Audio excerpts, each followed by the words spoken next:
kung ang donation na isinagawa ng inyong lolo ay wala naman dong terms and condition na kung saan ay dapat nandun ang kanyang pangalan bilang donor, okay?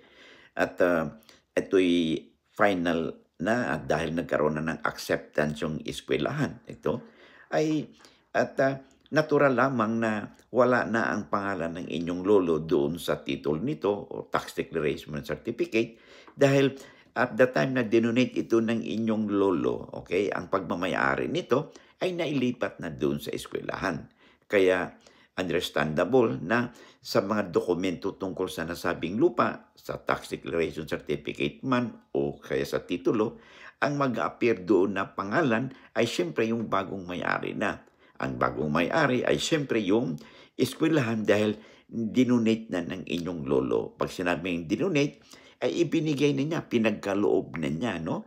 Ng libre or out of love at saka liberality yung kanyang pagmamayari doon sa nasabing eskwelahan.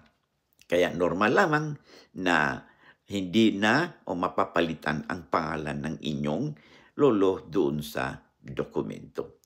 Maliban na lang kung merong terms and condition doon sa kanyang donation na nagsasabi na dapat nandun siya o hindi natin alam no kung ano bang ang terms and condition ng donation ng inyong lolo. Pinakamaganda dyan ay makapag-ugnayan kayo sa lawyer upang mabusisi ng husto ang deed of donation na isinagawa ng inyong lolo at kung anumang terms and condition na mayroon nito.